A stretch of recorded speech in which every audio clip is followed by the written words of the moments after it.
सन्मानच महापुरुषांची संपत्ती आहे. अधमाधनमिच्छन्ति धनमानं च मध्यमाः उत्तमामानमिच्छन्ति मानो हि महतां धनम. महापुरुषांच्या संपत्तीची चर्चा करताना आचार्य चाणक्य असे सांगतात की अधम लोक संपत्तीची इच्छा करतात, मध्यम लोक पैसा व मान मागतात, परंतु उत्तम लोक फक्त मानाची इच्छा करतात. महापुरुषाची संपत्ती म्हणजे मानच असतो. नीच दुष्ट लोकासाठी संपत्ती सर्वस्व असते. ती मिळवण्यासाठी ते चांगल्या तसेच गैरमार्गाचाही अवलंब करतात. तसे तर सरासरी सर्वच लोकांना पैसा हवा असतो, परंतु अपमानाऐवजी नको असते तर ते सन्मानाने हवे असते. म्हणजेच त्याला मान व संपत्ती दोन्ही हवे असतात. परंतु महापुरुष संपत्तीची मुळीच इच्छा करीत नाहीत. ते मिळणाऱ्या मान सन्मानालाच महत्त्व देतात. त्यांच्यासाठी मान सन्मान हीच संपत्ती असते. दान करण्यासाठी कोणतीही वेळ नसते. इक्षुरापः पयोमूलं तांबूलं फलमौषधं भक्षयित्वापि कर्तव्या स्नानदानदिकः क्रियाः. इथे आचार्य चाणक्य स्नान दानासाठी कोणताही वेळ काळाला वर्ज्य किंवा वेळेची अडचण बनीत नसताना म्हणतात की ऊस पाणी दूध कंद पान फळ आणि औषध घेतल्यानंतर सुद्धा स्नान दान इत्यादी कार्य करू शकता.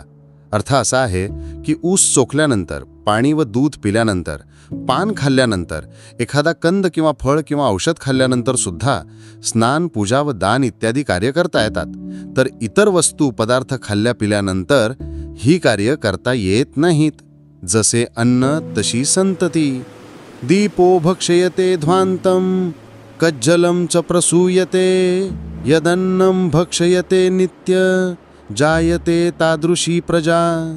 जसे अन्न तसे मन विचार याविषयी चर्चा करताना आचार्य सांगतात की दिवा अंधाराला गिळंकृत करून काजळ निर्माण करतो, तसेच जो नेहमी जसे अन्न खातो तो तशाच संततीला जन्म देतो.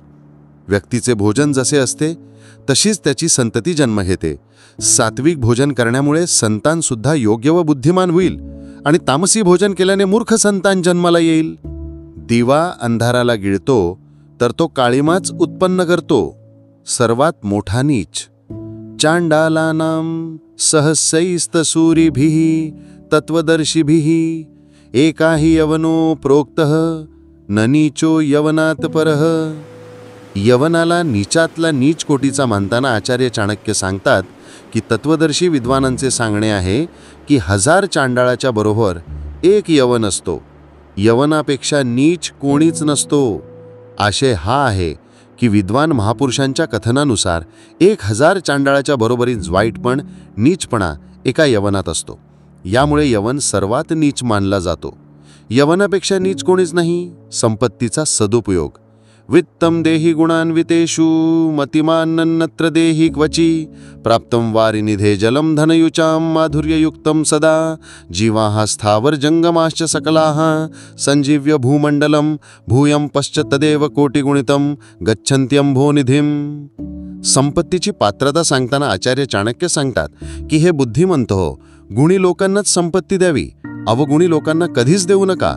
नभ म्हणजे ढग समुद्रातून पाणी घेऊन मधुर जल वर्षा करतो. यामुळे पृथ्वीवरील चराचर प्राणी जीवन जगतात. मग हेच पाणी कोटीपट अधिक होऊन पुन्हा परत समुद्रातच जाते. आशय हा आहे की ढग समुद्रातून पाणी घेतात आणि पृथ्वीवर पाऊस पाडतात. याच पावसामुळे पृथ्वीवरील मनुष्य पशु पक्षी वृक्ष वगैरे जगतात. नंतर हेच पाणी अनेक पटीने वाढून नद्यातून वाहत वाहत परत समुद्रातच जाते. श्रीमंत लोकांनी सुद्धा योग्य व्यक्तीला एखादा व्यवसाय करण्याकरिता पैशाची मदत करावी. यामुळे ती व्यक्ती कित्येक लोकांचे कल्याण करते आणि मदत करणाऱ्या व्यक्तीचा सुद्धा लाभ होतो. स्नानामुळे शुद्धता. तैलाभ्यंगे चिता धूमे मैथुने क्षौरकर्मणी तावत भवती चांडलः यावत स्नानं न समाचरेत. स्नान केल्यानंतरच मनुष्य पवित्र होतो, अन्यथा तो शूद्र आहे. हेच जास्त स्पष्ट करून सांगताना आचार्य चाणक्य म्हणतात की तेल लावल्यानंतर चितेचा धूर अंगाला लागल्यानंतर संभोग केल्यानंतर आणि केस कापल्यानंतर जोपर्यंत मनुष्य स्नान करीत नाही तोपर्यंत तो शूद्र असतो. अर्थ असा आहे की शरीराला तेलाने मालिश केल्यानंतर चितेचा धूर लागल्यानंतर, संभोग केल्यानंतर आणि दाढी नखे केस कापल्यानंतर स्नान करणे आवश्यक आहे. या कामानंतर मनुष्य जोपर्यंत स्नान करीत नाही तोपर्यंत तो शूद्र मानला जातो. पाणी एक औषध आहे. अजीर्णे भेषजं वारी जीर्णे तद्बलप्रदम भोजने चामृतम वारी भोजनांते विषप्रदम. पाण्याची गुणवत्ता सांगताना आचार्य म्हणतात की भोजन पचन नाही झालं तर पाणी हे औषधासमान असते. जेवण करतेवेळी पाणी अमृत आहे आणि जेवणानंतर ते विषासारखं कार्य करते. याचा अर्थ हा आहे की अन्नाचे अपचन झाल्यावर पोट भरून जेवढे पिता येईल तेवढे पाणी प्यावे. पाणी औषधाचे काम करते. जेवणाचे पचन झाल्यानंतर पाणी पिल्यानंतर शरीराच्या शक्तीत वाढ होते. भोजन करताना अधेमध्ये पाणी पित राहिले तर ते अमृताचे कार्य करते. पण हेच पाणी जेवण झाल्यावर ताबडतोब प्याले तर ते विषाचे कार्य करते. जेवण करतानाच मधून मधून पाणी प्यावे, जेवण झाल्यावर ताबडतोब नाही. ज्ञान व्यवहारात आणा. हतम ज्ञानम क्रियाहीनम हतश्चाय ज्ञानतानरः हतम निर्णायकम सैन्यम स्त्रियाः नष्टाह्य अभर्तृकः. आचार्य चाणक्य सांगतात की ज्या ज्ञानाप्रमाणे आचरण नाही केले तर ते ज्ञान नष्ट होते. अज्ञानामुळे मनुष्याचा नाश होतो. विना सेना आणि विना पती स्त्री नष्ट होतात. अर्थ असा आहे की ज्ञान हे व्यवहारात आणले पाहिजे. असे नाही केले तर ते ज्ञान नष्ट होते.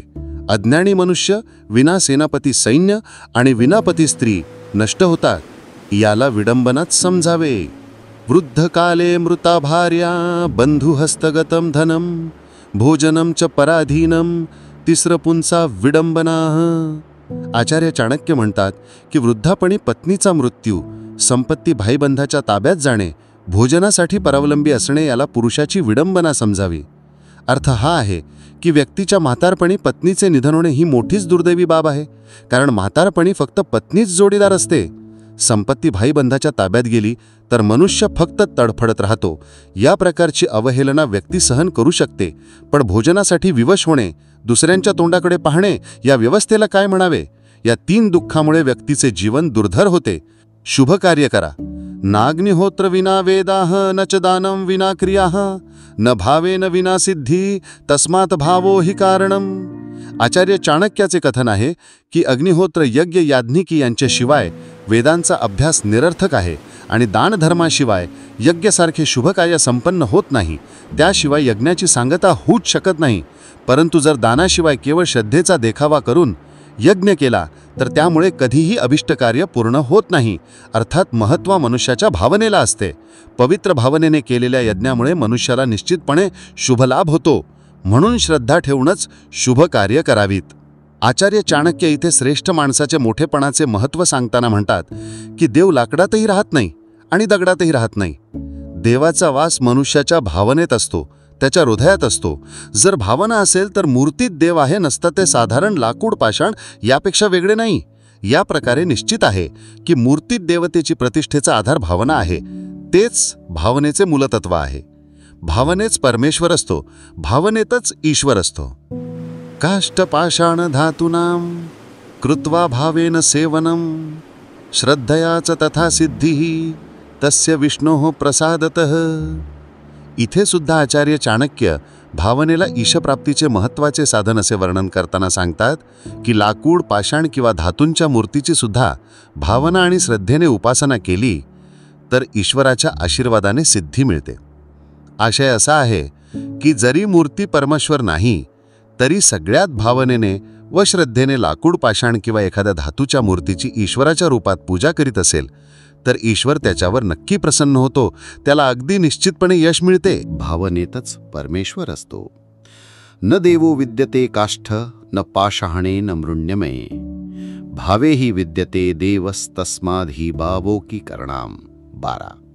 आचार्य चाणक्य म्हणतात की परमेश्वर न लाकडात आहे, न मातीत, ना तर मूर्तीत. तो केवळ भावनेत आहे. म्हणूनच भावनाच श्रेष्ठ आहे.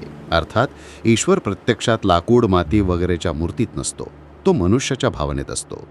व्यक्तीची जशी भावना आहे तो ईश्वराला त्याच रूपात बघतो. म्हणून ही भावनाच सगळ्या विश्वाचा आधार आहे. शांतीच तपस्या आहे. शांतितुल्यम तपो नास्ति न संतोषात परम सुखम न तृष्ण्या परो व्याधिर न च धर्मो दयापरः. 13. महत्त्वाच्या साधनांची चर्चा करताना आचार्य म्हणतात की शांतीसारखी कोणतीच तपस्या नाही, समाधानापेक्षा मोठे सुख नाही, तहानपेक्षा मोठी व्याधी नाही आणि दयेपेक्षा मोठा धर्म नाही. अर्थात आपल्या मनाला व इंद्रियांना शांत समाधानी ठेवणे हीच मोठी तपस्या आहे. समाधान सर्वात मोठे सुख आहे. मनुष्याच्या इच्छा सर्वात मोठा रोग आहे. त्याचा काहीच इलाज होऊ शकत नाही. सर्वांवर दया करणे हाच सर्वात मोठा धर्म आहे. समाधान मोठी गोष्ट आहे. क्रोधो वैवस्वतो राजा तृष्णा वैतरणी नदी विद्या कामदुधाधेनुः संतोषोदनंदनम वनम. 14. आचार्य चाणक्य येथे क्रोध, तहान याची सापेक्ष विद्या व समाधानाची प्रतिकात्मक महत्ता सांगताना म्हणतात की क्रोध यमराजासारखा असतो, तृष्णा तहान वैतरणी नदी आहे, विद्या कामधेनूसारखी सर्व इच्छा पूर्ण करणारी आहे, समाधान परमसुखदायक नंदनवनासारखे आहे. अर्थ असा आहे की राग मनुष्याचा सर्वात मोठा शत्रू आहे. याला यमराजासारखेच भयंकर समजले पाहिजे. तहान अथवा इच्छा वैतरणी नदीसारखे असतात. यांच्यापासून सुटका करून घेणे कठीण काम आहे. विद्या कामधेनूसारखे सर्व इच्छा पूर्ण करणारी आहे. समाधान परमसुखदायक नंदनवनासारखे आहे. यांच्यामुळे शोभा वाढते. गुणो भूषयते रूपम शीलम भूषयते कुलम सिद्धिर्भूषयते विद्याम भोगो भूषयते धमन. 15. येथे आचार्य शोभा वाढवणाऱ्या तत्वांची चर्चा करताना म्हणतात की गुण रूपांची शोभा वाढवितात, शील स्वभाव कुळाची शोभा वाढवितो, सिद्धी विद्येची शोभा वाढविते आणि भोग घेणे संपत्तीची शोभा वाढविते. अर्थात गुणवान व्यक्तीचे गुण हेच त्याचं सौंदर्य असते. चांगले आचरण कुळाचे नाव उज्ज्वल करून त्याची शोभा वाढविते. कोणतेही विद्येत निपुणता प्राप्त करूनच विद्येचे सार्थक होते. हीच विद्येची शोभा आहे. धनाचा भोग घेणे हीच धनाची शोभा आहे. दुर्गुण सद्गुणांना गिळंकृत करतात. निर्गुणस्य हतम रूपम दुःशीलस्य हतम कुलम असिद्धस्य हता विद्या अभोगस्य हतम धनम. 16. आचार्य चाणक्य दुर्गुणामुळे होणाऱ्या सद्गुणांच्या नाशाची चर्चा करताना सांगतात की गुणहीनाचे रूप, दुराचार्याचे कूळ आणि अयोग्य व्यक्तीचं शिक्षण नष्ट होते. धनाचा उपभोग नाही घेतला तर धन नष्ट होते. आशय असा आहे की व्यक्ती कितीही सौंदर्यवान असो, जर तो गुणवान नसेल तर त्याला सुंदर म्हणता येणार नाही. वाईट चाल वर्तणुकीची व्यक्ती आपल्या कुळाला बदनाम करते. अयोग्य व्यक्ती विद्येचा सदुपयोग करू शकत नाही. जी व्यक्ती आपल्या धनाचा उपभोग घेत नाही त्याची संपत्ती नष्ट झाली असेच समजा.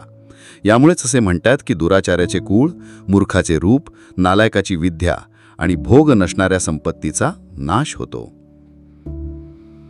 यांना शुद्ध माना. शुद्धम भूमिगतम तोयम शुद्धा नारी पतिव्रता शुचिही क्षेम करो राजा संतोषी ब्राह्मण शुचिही. 17. येथे शुद्धतेची चर्चा करताना आचार्य चाणक्य म्हणतात की भूमिगत पाणी शुद्ध असते, पतिव्रत स्त्री शुद्ध असते, प्रजेचे कल्याण करणारा राजा शुद्ध असतो आणि समाधानी ब्राह्मण शुद्ध असतो. अर्थ असा आहे की भूमीच्या पोटात असलेले पाणी, पतिव्रता स्त्री, प्रजेचं सुखदुःखाकडे लक्ष देणारा राजा आणि समाधानी असणारा ब्राह्मण स्वतः शुद्ध मानले जातात. दुष्ट गुणांचा दुष्ट प्रभाव. असंतुष्टा द्विजा नष्टाः संतुष्टाश्च महीभूतः सलज्जा गणिका नष्टा निर्लज्जाश्च कुलांगनाः. 18. येथे आचार्य चाणक्य त्या दुर्गुणांची चर्चा करतात ज्याचा प्रभाव दुष्ट असतो. हे पाहिले असंतुष्ट ब्राह्मण व संतुष्ट राजाचा विनाश होतो. लाज बाळगणारी वेश्या आणि निर्लज्ज कुळातील चांगल्या कन्या नाश पावतात. आशय हा आहे की ब्राह्मणाने समाधानी असले पाहिजे. जो ब्राह्मण समाधानी नसतो त्याचा नाश होतो. राजाला संपत्ती व राज्याचा संतोष वाटला नाही पाहिजे. यामुळे संतुष्ट राहणाऱ्या राजाचा नाश होतो. वेश्याचा व्यवसायच निर्लज्जपणाचा आहे, म्हणून लाज बाळगणारी वेश्या नष्ट होते. गृहिणी, कुलवधू वा कोणत्याही घरातील लेकी सुना लज्जा बाळगणाऱ्या असणेच आवश्यक आहे. लज्जा हाच त्यांचा सर्वात मोठा अलंकार आहे. निर्लज्ज गृहिणींचा नाश होतो. विद्वानाची सर्वत्र जागी पूजा होते. किम कुलेन विशालेन केज विद्याहीनेज देहीनाम दुष्कुलम चापि विदुषी देवैरपि ही पूज्यते. 19. विद्वानाचा मोठेपणा महत्त्व सांगताना आचार्य सांगतात की विद्याच नसेल तर मोठ्या विशाल कुळाचं काय करावे. विद्वान नीच कुलातील असला तरी देवासारखा पूजनीय असतो, त्याची पूजा होते. अर्थ असा आहे की विद्वानाचा सन्मान होतो, खानदानाचा नाही होत. नीच खानदानात जन्म घेतलेली व्यक्ती विद्वान असेल तर सगळेच सन्मान करतात. विद्वानाची सर्वत्र जागी पूजा होते. विद्वान प्रशस्यते लोके विद्वान सर्वत्र गौरवम विद्वया लभते सर्वम विद्या सर्वत्र पूज्यते. 20. आचार्य चाणक्य विद्वानाची प्रशंसा करताना म्हणतात की विद्वानाची जनात प्रशंसा होते, विद्वानाचा सर्वत्र गौरव होतो, विद्येमुळे सर्व काही प्राप्त होते आणि विद्येची सर्वत्र पूजा होते. अर्थ असा आहे की विद्येमुळेच मनुष्याला समाजात आदर, प्रशंसा, मान, सन्मान आणि तो ज्या कशाची इच्छा करेल ते सर्व त्याला मिळते, कारण सर्वजण विद्येचा सन्मान, आदर करतात. विद्वानाची सर्वत्र जागी पूजा होते. मांसभक्षै सुरापानै मूर्खैहिस्त शास्त्रवर्जितैः पशुभिः पुरुषाकारे क्रांतास्ती चमोदिनी. 21. दुर्गुणांनी लिप्त झालेल्या मनुष्याच्या स्थितीचे वर्णन करताना आचार्य म्हणतात की मांसाहारी, दारुडा आणि मूर्ख पुरुष याच्याच रूपात पशु असतो. यांच्या भाराने ही पृथ्वी खचत आहे. याचा आशय असा आहे की मांस खाणारे, दारू पिणारे आणि मूर्ख या तिघांना पशु समजले पाहिजे. जरी त्यांचं शरीर मनुष्याचं असलं तरीही मनुष्याच्या रूपातील हे पशु पृथ्वीसाठी भार आहेत. यांच्यामुळे नुकसान होते. अन्न ही नो दहे दृष्टुम मंत्र ही नश्च ऋत्विजः यजमानम दान ही नो नास्त यज्ञ समो रिपुः. 22. आचार्य चाणक्य नुकसानदायक कारणाची चर्चा करताना सांगतात की अन्नहीन राजा राष्ट्र नष्ट करतो. मंत्रहीन ऋषी आणि दान न देणारा यजमान हे सुद्धा राष्ट्राचा नाश करतात. या प्रकारच्या ऋषींकडून यज्ञ करून घेणे आणि अशा यजमानाचे असणे आणि त्यांचे यज्ञ करणे म्हणजेच देशाशी शत्रुत्व केल्यासारखं आहे. अर्थात ज्या राजाच्या राज्यात धान्याची टंचाई आहे, ज्या ऋषीला मंत्र माहीत नाहीत व त्यांचे पूर्ण ज्ञान नाही, यज्ञानंतर यजमान ब्राह्मणांना दान करतो. जर मंत्रहीन ब्राह्मण आणि दक्षिणा न देणारे यजमान यज्ञ करतील तर त्यांना देशाचे सर्वात मोठे शत्रू म्हटले गेले आहे. धान्य नसतावेळी यज्ञ केलं जाते. यज्ञाचे ब्राह्मण विद्वान असले पाहिजे, त्यांना यज्ञातील मंत्रांचे पूर्ण ज्ञान पाहिजे. यज्ञानंतर यजमान ब्राह्मणांना दान करतो. जर मंत्रहीन ब्राह्मण आणि दक्षिणा न देणारे यजमान यज्ञ करतील तर त्यांना देशाचे सर्वात मोठे शत्रू म्हटले आहे. हा व्हिडिओ आवडल्यास कृपया लाईक करा, शेअर करा. अशाच माहितीपूर्ण आणि प्रेरणादायी व्हिडिओसाठी आमच्या YouTube चॅनलला सबस्क्राईब करायला विसरू नका.